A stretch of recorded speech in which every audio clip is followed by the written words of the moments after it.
دوسرے نمبر پر دوسری بندش جسے نبی علیہ السلام نے توڑا وہ ہے رسوم و رواج کا طوق۔ اللہ کے نبی نے رسوم و رواج کا طوق انسانیت کے گلے سے، گردن سے اتار ڈالا۔ یہ رسوم و رواج بندے کو اللہ کی طرف متوجہ نہیں ہونے دیتے۔ آباء و اجداد کی تقلید، اتباع ایک خاص دائرے میں، رسوم و رواج مزید بڑھ کے آگے عام دائرے کے اندر آ جاتے ہیں۔ نبی علیہ السلام نے رسوم و رواج پر بھی کلہاڑا چلایا۔ وہ رسوم و رواج جو قرآن و سنت کے خلاف ہیں۔ ایک اگر کوئی ایسی رسم ہے، کوئی ایسا رواج ہے معاشرے کے اندر جو قرآن و سنت کے اگینسٹ نہیں ہے، مخالف نہیں ہے، تو وہ قرآن، وہ انبیاء کی تعلیمات کی ہی بقایا جات ہیں، وہ تو اسلام ہی ہے۔ یہاں ان رسوم و رواج کی بات ہو رہی ہے جو اسلام کے خلاف ہے۔ رسوم و رواج کے حوالے سے ایک بات یاد رکھیے، ہم الحمدللہ ہم یتیم نہیں ہیں۔ اللہ تعالیٰ نے ہمارے لیے ہدایت کا سرچشمہ رکھا ہے، قرآن کی صورت میں، سنت رسول کی صورت میں، سیرت رسول کی صورت میں، حیات صحابہ کی صورت میں۔ الحمدللہ ہمارے سرچشمے خشک نہیں ہیں۔ صرف ان سرچشموں سے رابطہ استوار کرنے کی ضرورت ہے، ان سرچشموں پر آنے کی ضرورت ہے، ان گھاٹوں پر آنے کی ضرورت ہے۔ سیرابی ہی سیرابی ہے۔ اسلام کے علاوہ تمام مذاہب کے سرچشمے اور سوتے خشک ہو چکے ہیں، گندے ہو چکے ہیں، ناپاک نالوں میں وہ تبدیل، جوہروں میں وہ تبدیل ہو چکے ہیں، ان کے اندر کچھ بھی نہیں رہا۔ اگر ان کے اندر کوئی پاکیزہ چیز ہے وہ انبیاء علیہ السلام کی تعلیمات کے بقایا جات ہیں۔ یہ بات یاد رکھیے گا۔ اس لیے مطلقاً رسوم و رواج کو قانون کا سورس بنا کے پیش کرنا یہ اسلام کے مزاج کے خلاف ہے۔ چونکہ الحمدللہ میں قانون بھی پڑھاتا رہا ہوں، تو LLB کی کتابوں کے اندر باقاعدہ رسوم و رواج کو مصدر بنا کے پیش کیا جاتا ہے۔ یہ غلط ہے۔ جو رسوم و رواج قرآن و سنت کے قرآن و سنت کے قوانین سے ٹکرائیں گے وہ قابل قبول نہیں ہے۔ ہاں، رسوم و رواج چونکہ ان کا تعلق عرف کے ساتھ ہے تو باقاعدہ شریعت میں ان کا اعتبار کیا گیا، اور اعتبار اس وقت کیا جاتا ہے یہ شریعت سے متصادم نہ ہو۔ جیسے ایک چھوٹی سی مثال آپ کے سامنے دیتا ہوں کہ آپ پاکستان میں رہتے ہوئے کسی کے ساتھ کانٹیکٹ کر لیتے ہیں کہ ہاں جی 1,00,000 روپے کی عوض میں نے آپ سے فلاں چیز خرید لی، تو 1,00,000 روپے سے مراد پاکستان میں رہتے ہوئے پاکستانی روپے ہی ہوں گے، وہ کوئی افغانی پیسے نہیں ہوں گے یا وہ ہندوستانی روپے نہیں ہوں گے، کیونکہ آپ کانٹیکٹ پاکستان کے اندر کر رہے ہیں۔ تو پاکستان کے اندر رہتے ہوئے عرف یہی ہے، اور رسوم و رواج کا دائرہ بھی اس کے اندر آ جاتا ہے کہ بھائی روپے سے مراد کیا ہے؟ پاکستانی روپے ہے۔ افغانستان میں کانٹیکٹ کریں گے تو وہاں روپے سے مراد افغانی روپے ہوگا، آپ ہندوستان جائیں گے وہاں مراد ہندوستانی روپے ہوگا۔ تو اس حد تک چھوٹی سی مثال سے میں نے آپ کو سمجھایا عرف کا، ٹھیک ہے، جو شریعت سے متصادم نہ ہوں، رسوم و رواج کا جو شریعت سے متصادم نہ ہو، شریعت ان کا اعتبار کرتی ہے، لیکن رسوم و رواج کو سورس آف لا بنا کے پیش کرنا یہ بالکل غلط ہے۔ یہ ہمارا کام نہیں ہے، یہ تو ان کا کام ہے جن کے پاس کوئی سرچشمہ نہیں ہے، قرآن کا سرچشمہ نہیں، سنت کا سرچشمہ نہیں، حیات صحابہ کا سرچشمہ نہیں۔ اب وہ یتیم ہیں، اب وہ بیچارے کیا کریں؟ وہ ہوتا پھر یہ ہے، معاشرے میں ایک اکوٹ سا کام ہوتا ہے، پھر وہ کام بڑھتا چلا جاتا ہے، نصف سے زیادہ آبادی اس کام کو کرنے لگ جاتی ہے، وہ کام رسوم و رواج کی شکل اختیار کر جاتا ہے، پھر وہ کام پارلیمنٹ سے قانون ساز اداروں سے آتے ہوئے وہ قانون کی شکل میں سامنے آ جاتا ہے۔ جیسے اس وقت آپ یورپ کے اندر دیکھ لیں، برطانیہ کا سارا قانون رسوم و رواج پر مبنی ہے کہ معاشرے میں جو ایک رسوم و رواج پیدا ہو گیا وہی رسوم و رواج آگے چل کے قانون کی شکل میں سامنے آ جاتے ہیں۔ ہم یتیم نہیں، اللہ کا شکر ہے۔ یہ نہیں ہوتا کہ ہمارے رسوم و رواج چلتے چلتے ہمارے لیے قرآن اور سنت کی شکل اختیار کر لیں۔ ہم یتیم نہیں، الحمدللہ ہمارے مذہب کے اس گئے گزرے دور میں بھی ہمارے مذہب کے سوتے سرچشمے خشک نہیں ہوئے اور نہ کبھی ہوں گے انشاءاللہ، اللہ تعالیٰ نے چاہا۔ یہ دین تو تا قیامت ہے۔ تو رسوم و رواج کے حوالے سے ایک بات یہ یاد رکھیں، ایک حقیقت، اور دوسری حقیقت رسوم و رواج کے حوالے سے یہ یاد رکھیں کہ جب ہم کہتے ہیں نا رسوم و رواج کی بندشیں، رسوم و رواج کے طوق جن کی وجہ سے ہم دین کی طرف متوجہ نہیں ہوتے، تو اس کے ایک دو پہلو اور بھی ہیں۔ ایک پہلو یہ ہے ہم دین کو ہی رسوم و رواج کا درجہ دے دیتے ہیں۔ ایک شخص نماز پڑھتا ہے، روزہ رکھتا ہے، حج کرتا ہے، زکوٰۃ دیتا ہے، بس وہ ایک معاشرے میں رسم چلی تو وہ رسم کو ادا کر رہا ہے، اس کی روح اس کے اندر نہیں اترتی، اس کی روح اس کے اندر نہیں آتی۔ وہ نماز پڑھتا ہے، دیکھا دیکھی نماز پڑھتا ہے، وہ شعوری طور پر نماز نہیں پڑھتا۔ اگر وہ کوئی نیک کام کرتا ہے وہ دیکھا دیکھی کرتا ہے، وہ شعوری طور پر نہیں کرتا، اگرچہ اس کا یہ کام صحیح ہے لیکن وہ دیکھا دیکھی کر رہا ہے، اس لیے اس کے اثرات اس پر 100% مرتب نہیں ہوتے۔ وہ دین کو ہی رسم کا درجہ دے دیتا ہے۔ یا آپ یہ دیکھیں، اس سے بھی تھوڑا سا آگے بڑھ کر اسی دائرے کو آپ دیکھ لیں، بہت سے لوگ ہوتے ہیں انہیں نماز، روزے، حج، زکوٰۃ کا کوئی پتہ نہیں ہوتا۔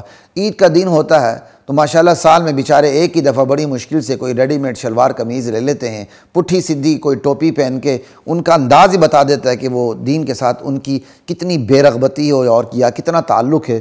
وہ آتے ہیں عید کی نماز میں آگے، بچوں کو بھی ادھر ادھر ایسے ایسے دیکھتے ہوئے ہاتھ ہلا ہلا کے 3-4 مرتبہ ہاتھ ہلا کے نماز پڑھ کے وہ چلے جاتے ہیں۔ تو کیا ہے؟ رسم ہے۔ اسی طرح آپ قربانی کے موقع پر دیکھ لیں، لوگوں کو قربانی کے احکام تک کا پتہ نہیں ہوتا، لیکن چونکہ معاشرے کے اندر الحمدللہ قربانی کی ایک رسم موجود ہے، قربانی عبادت موجود ہے، قربانی کی رسم کہہ رہا ہوں، قربانی جو عبادت ہے شاعر اللہ میں سے وہ موجود ہے، لیکن کچھ لوگ اس کو رسم سمجھ لیتے ہیں۔ وہ کیا ہے؟ نماز، روزہ، حج، زکوٰۃ کچھ پتہ نہیں، لیکن چونکہ ہمسایوں نے بڑے بڑے بکرے لیے ہیں اور معاشرے کے اندر وہ یہ سمجھتے ہیں یہ تو عبادت ہے قربانی، لیکن وہ یہ سمجھتے ہیں معاشرے کی ایک رسم ہے، یار چلیں منڈی چلتے ہیں، 3-4 بڑے بڑے بکرے خرید کے لے آتے ہیں۔ اب وہ 3-4 بکرے خرید کے لا کے جی ہم قربانی کرتے ہیں، قربانی کر لی۔ ایمانداری سے کہہ رہا ہوں، آپ ان سے جا کے پوچھیں آپ نے 1 بکرا کیا یا 2 کی یا 3 کی یا وہ درجن کی ہیں، بتائیں آپ یہ بکرا کس کا تھا قربانی کا؟ وہ نہیں بتا سکیں گے۔ آپ کو حیرت ہو رہی ہوگی اگر آپ یہ بات پہلی دفعہ سن رہے ہیں تو آپ تھوڑا سا قرید کے جا کے خود بھی مشاہدہ کریں، سروے کریں۔ کئی دفعہ ایسا ہوتا ہے ایک گھر کے اندر ایک بکرا ذبح ہو رہا ہوتا ہے، سب نے اس کے مشترکہ پیسے دیے ہوتے ہیں، کسی کو پتہ نہیں ہوتا یہ قربانی کس کی طرف سے ہو رہی ہے، باپ کی طرف سے ہو رہی ہے، ماں کی طرف سے ہو رہی ہے، میاں کی طرف سے ہو رہی ہے، بیوی کی طرف سے ہو رہی ہے، بیٹے کی طرف سے ہو رہی ہے، بیٹی کی طرف سے ہو رہی ہے، پتہ ہی نہیں ہوتا کس کی قربانی، جی بس ہمارے گھر کی قربانی ہے، کس کی قربانی، جی ہمارے گھر کی قربانی، وہ 1 ہو 2 ہو 4 ہو 5 ہو 6، کسی کو پتہ نہیں ہوتا یہ بکرا کون قربان کر رہا ہے، بس قربانی ہے جی۔ اس کا مطلب حالانکہ قربانی کے لیے ضروری ہے کہ پتہ چلے گھر کے اندر یہ کس فرد کی طرف سے قربانی ہو رہی ہے۔ تو کیا مطلب ہوا؟ پیسہ بھی خرچ ہو رہا ہے، قربانی بھی ہو رہی ہے، پتہ ہی نہیں ہے قربانی کے حکم کا، بس وہ چونکہ شریعت کے مطابق ذبح کیا ہے، وہ ایک صدقہ خیرات ہو جائے گا جو بندہ اپنے اوپر خود کر لیتا ہے، قربانی ادا نہیں ہوگی۔ کیوں نہیں ادا ہوئی؟ بندے نے اس عبادت کو رسم کا درجہ دے دیا، جس کا نتیجہ یہ نکلا۔ تو رسوم و رواج کا ایک پہلو یہ ہے ہم خود دین کی عبادات کو رسوم و رواج کا درجہ دے دیتے ہیں، جس کی وجہ سے یا وہ عبادت ادا نہیں ہوتی کلیہ طور پر، یا اگر وہ عبادت ادا بھی ہوتی تو اس کے اندر سے عبادت کی روح نکل چکی ہوتی ہے جو اثر انداز نہیں ہوتی۔ اب اس کا ایک اور پہلو لے لیتے ہیں۔ ایک اور پہلو یہ ہے، یہ پہلو تو یہ تھا کہ آپ عبادات کو رسوم و دین کو رسوم و رواج کا درجہ دیتے ہیں، اس کا دوسرا پہلو یہ ہے کہ رسوم و رواج کو دین کا درجہ دے دیتے ہیں۔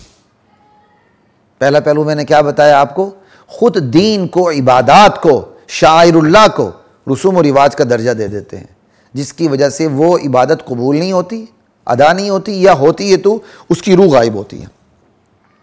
اور دوسرا پہلو یہ ہے خود رسوم و رواج جو عبادات میں نہیں آتے اس کو ہم دین کا درجہ دے دیتے ہیں، اور یہ بھی معاشرے میں یہ چیز اٹی پڑی ہے۔ آپ دیکھیں کوئی فوت ہوتا ہے، کل جی کل ہون گے اتنے وجہ، کیا ہے یہ کل؟ خود ہی بتا دیا، رسم کل، کرنے والا خود بتا رہا ہے یہ عبادت نہیں ہے، یہ دین کا حصہ نہیں ہے، یہ رسم ہے، رسم لکھا ہوتا ہے رسم کل، رسم سویم، خیر یہ رفع و سوم ہوتا ہے، یہ شاید رسم دویم بھی کرتے ہیں، یہ لفظ رسم دوم ہوتا ہے، رسم دسواں کر کے آئیں گے جی، رسم چہلم، اب تو چہلم کارڈ بھی چھپتے ہیں اور میت کی فوٹو بھی ہوتی ہے اس کے اوپر. یعنی رسم کو دین کا درجہ دے دیا. جنازہ ہو گئی، نماز جنازہ پڑھ لی، اب میت کو اٹھانا ہے، نہیں اٹھانا جی، وہاں کھڑے امام صاحب پھر دعا کر رہے ہوتے ہیں. رسم نہ کرے پکڑ لیتے ہیں کہ تم تو گستاخ ہو، رسوم و رواج کو دین کا درجہ دیتے ہیں. اب کل ہی دیکھیں 12 ربیع الاول ہے، مجھے لاہور سے باہر جانا پڑا، خدا کی قسم اتنی طبیعت خراب ہوئی کہ جگہ جگہ اتنی بڑی داڑھیوں والے، اتنی بڑی پگوں والے ٹریفک کو بلاک کر کے بیٹھے ہوئے ہیں ٹرکوں کے اوپر، ماشاءاللہ آلتی پالتی مار کے، شرم و حیا غائب ان بے شرموں کے اوپر سے پوری روڈ کو انہوں نے بلاک کیا ہوا ہے. کوئی ایمرجنسی میں ہوگا، کوئی جلدی میں ہوگا، کوئی کیا کوئی پرواہ نہیں. اونچے ڈیک لگائے ہوئے ہیں، اتنی بڑی داڑیاں رکھی ہوئی ہیں، ایک تھان کا انہوں نے کیا کہتے ہیں وہ پگ باندھی ہوئی ہے، ٹانگیں چوڑی کر کے ٹرکوں پہ اوپر بیٹھے ہوئے ہیں. پورا راستہ یعنی بلاک جان بوجھ کے کیا ہوا ہے. شرم و حیا، غیرت، دین کا جو وزڈم ہے وہ اندر سے غائب ہے. خالص کھوتے بنے ہوئے، کھوتے احمق الناس بنے ہوئے ہیں یہ لوگ. اختف تھو ان کی اداؤں پر، انہوں نے رسوم و رواج کو دین کا درجہ دے رکھا. میں نے لاہور سے باہر جانا تھا، 3-4 ساتھی میرے ساتھ تھے.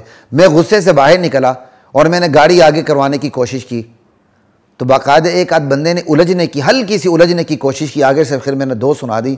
میرے ساتھی بھی تھوڑے سے کانشیس ہو رہے تھے کہ اتنا بڑا مجمع ہے، آپ کو غصہ نہیں آنا چاہیے، کہیں کوئی بلوائی نہ ہو جائے. تو خیر اس کا احساس تھوڑا بہت مجھے بھی ہو رہا تھا، نہیں کرنا چاہیے تھا. لیکن بہرحال شکر اللہ تعالیٰ نے کوئی نازک صورتحال پیدا نہیں ہوئی. ہم زبردستی گاڑی کو درمیان میں لایا اور اس طرح ہم نکال کے لے گئے.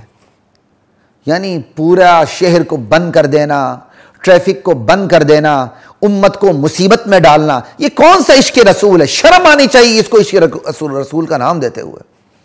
اسی طرح کل ہی کی بات ہے، 12 ربیع الاول کو ایک ملک کے معروف چینل کی طرف سے مجھے انوائٹ کیا گیا. تو آج کل تو خیر میری کئی دفعہ میں انکار کرتا ہوں یا دیکھ دھوک کے جاتا ہوں، تو اب جی بھی سیدھی بات، اب زیادہ جی بھی نہیں چاہتا. تو میں نے ان سے پوچھ لیا بھائی اور کون ہے، سولو پروگرام ہے کہ نہیں؟ کہنے کا جی سولو ہی آپ ہی ہیں. میں نے کہا چلیں پھر ٹھیک ہے. پر ان کی گاڑی آ گئی چینل کی، میں چلا گیا تو دیکھا تو جناب علی پتہ نہیں کون سے مرحوم غیر مرحوم کے استادوں کے بیٹے جناب علی طبلے لے کے اور آلات موسیقی لے کے بیٹھے ہوئے ہیں. میں سمجھ گیا یہ تو بھائی کام خراب ہے. جن چیزوں کی تردید ہم سٹیج پہ کرتے ہیں ان کے ساتھ اب بیٹھنا ہوگا. یہاں پروگرام لائیو شروع ہونے لگا تو کہتے ہیں جی آپ تشریف لائیں اندر. میں کہا ان لوگوں کے ساتھ؟ میں نے کہا میں نہیں بیٹھوں گا ان لوگوں کے ساتھ. یہ طبلے بجائیں گے عشق رسول کے نام پر، یہ ساز بجائیں گے عشق رسول کے نام پر، اور میں بیٹھے ہوئے سیرت النبی بیان کروں گا. میں نے کہا یہ نہیں ہوگا. پروڈیوسر سے میری بات ہو چکی ہے، یہ سولو پروگرام تھا، میں اکیلا بیٹھوں گا، یہ لوگ نہیں بیٹھیں گے. اگر یہ لوگ بیٹھیں گے میں ان کے ساتھ نہیں بیٹھوں گا. اور میں کہا بس مجھے اجازت دیں، میں واپس جا رہا ہوں. بہرحال پھر انہوں نے ترلے کی نہیں جی انشاءاللہ آدھا گھنٹے بعد ان کو ہم سائڈ پہ کریں گے، آپ آئیں گے، پروگرام ہوگا. بہرحال پھر میں نے سوچا، میں تو پہلے میرا دل نہیں چاہ رہا تھا، پھر اللہ تعالیٰ نے میرے دل میں بات ڈال دی کہ ابھی ان لوگوں نے طبلے بجانے ہیں، ساز بجانے ہیں، آدھے گھنٹے بعد میں نے انہی کی تردید کرنی تو کیوں نہ بیٹھوں. تو پھر بہرحال باہر وہ اندر پروگرام کرتے رہے، میں باہر بیٹھا رہا. چونکہ ٹی وی لگا ہوا تھا، سب کچھ نظر آ رہا تھا لائیو. تو پھر میری باری آئی، میں گیا تو سیرت کے حوالے سے انہوں نے سوال کیا. تو پھر بہرحال جو انہوں نے آدھا گھنٹہ پہلے کیا تو اس پر سب پر الحمدللہ پانی پھیر دیا کہ یہ دین نہیں ہے، یہ دین کے نام پر بالکل خرافات ہیں. حقیقت خرافات میں کھو گئی، یہ امت روایات میں کھو گئی. پھر انہوں نے ان کی تردید کی. اور حیرت کی بات، جب میں اس چینل میں داخل ہوا، ایک نوجوان لڑکا داخل ہو کے مجھے کہتا ہے السلام علیکم سر، عید میلاد النبی مبارک. لا الہ الا اللہ، نبی کی ولادت کی خوشی کسی نہ ہو، آپ نے اس کو تہوار کا درجہ دے کے عید میلاد النبی مبارک، انا للہ و انا الیہ راجعون. یہ کون سا طریقہ کار ہے کہ جس تاریخ کو، جو تاریخ صحابہ کو پتہ نہیں تھی، تاریخ وفات ہو یا تاریخ پیدائش، آپ نے اپنی طرف سے تاریخ بھی پکی کر لی اور اپنے امام احمد رضا خان صاحب کی رائے کے خلاف جو 12 ربیع الاول کو 12 وفات کہتے ہیں، آپ نے اس کو 12 پیدائش بنا دیا اور اس کو عید کا درجہ دے دیا.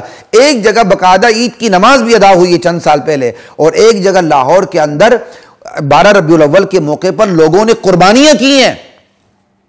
تو کیا مطلب ہوا؟ ایک جگہ چھوٹی عید منائی گئی، ایک جگہ بڑی عید منائی گئی.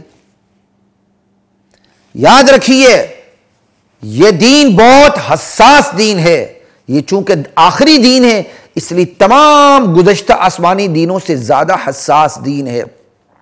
یہ ایک رتی برابر وہم بھی برداشت نہیں کرتا کہ کوئی چیز دین کے نام پر اس دین کے اندر آ جائے۔ اس دین کی حساسیت پہلے آسمانی مذاہب سے 100% زیادہ بڑی ہوئی ہے، کیونکہ پہلا دین جب مٹ جاتا تھا نئے انبیاء آتے تھے، دین کو زندہ کرتے تھے۔ چونکہ اب دین انبیاء نے آنا نہیں اور اس دین نے تا قیامت رہنا ہے، اس لیے یہ دین گزشتہ انبیاء کے آسمانی سچے دینوں سے زیادہ حساس دین ہے۔ یہ دین اپنے اندر دین کے نام سے کسی بھی کیا کہتے ہیں رسوم و رواج کو اپنے اندر لینے کے لیے تیار نہیں، اس کو اپنے سے کوسوں دور رکھتا ہے۔ لا الہ الا اللہ۔ اور اس سلسلے میں میڈیا کا بھی بہت بڑا کردار ہے، کیونکہ میڈیا نے مشہوریاں لینی ہوتی ہیں، مشہوریاں دینی ہوتی ہیں، کروڑوں پہ کمانے ہوتے ہیں، پھر وہ ہر دن کو ایک تہوار بنا کے پیش کرتے ہیں جس میں ان کا فائدہ ہی فائدہ ہوتا ہے اور کچھ بھی نہیں ہوتا۔ لا الہ الا اللہ۔ وہ دنیا کا فائدہ ہے، اولئک ما یاکلون فی بطونہم الا النار، وہ تو خسارہ ہی خسارہ ہے حقیقت میں۔ تو خیر میری آپ سے بات یہ ہو رہی تھی رسوم و رواج کے حوالے سے، ٹھیک ہے نا؟ تو رسوم و رواج کے حوالے سے میں نے 3 باتیں کی۔ آخری 2 بات یہ کہ ہم دین کو رسم بنا لیتے ہیں ایک، اور آخری تیسری بات یہ ہم رسم کو دین بنا لیتے ہیں۔ جو رسوم و رواج ہوتے ہیں جس کا تعلق شریعت سے نہیں ہوتا، شریعت اسے کچھ بھی نہیں سمجھتی، ہم اسے دین بنا لیتے ہیں۔ صحابہ سے بڑھ کر کون عاشق رسول تھا؟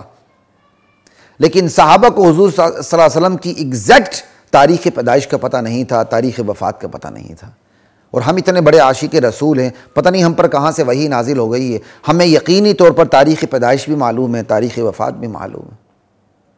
لا الہ الا اللہ۔ اللہ نے اس دین کو محفوظ رکھنا تھا، اور اللہ کو پتہ تھا ایسے لوگ پیدا ہوں گے جو ایسے موقع پر عیدیں منائیں گے، تو اللہ تعالیٰ نے اپنے نبی کی تاریخ پیدائش ہی مخفی رکھ دیا۔ اب اس میں اختلاف ہے، وفات میں بھی اختلاف ہے، پیدائش کی تاریخ میں بھی اختلاف ہے۔ اور اگر ان دینوں کو عید منانا ہوتا تو صحابہ ان کو مناتے اور اختلاف کی کوئی گنجائش نہیں ہوتی۔ مجھے بتائیے عید الفطر میں کوئی اختلاف ہے کہ امت کا طبقہ، ایک طبقہ عید الفطر 1 شوال کو کیا کہتے ہیں منائے اور دوسرا طبقہ 2 شوال کو منائے؟ کیا عید الاضحیٰ میں اختلاف ہے کہ ایک طبقہ تو 10-11 کو منائے اور دوسرا طبقہ 9-10 کو منائے؟ اور ویسے بھی ہم عید مناتے نہیں ہیں، اللہ کا شکر ہے، ہماری عیدوں کے پیچھے پس منظر ہے۔ عید الفطر کے پیچھے رمضان کا پس منظر ہے، اور عید الاضحیٰ کے پیچھے قربانی ابراہیم علیہ السلام اور پہلی امتوں کی قربانی کا پس منظر ہے۔ لا الہ الا اللہ۔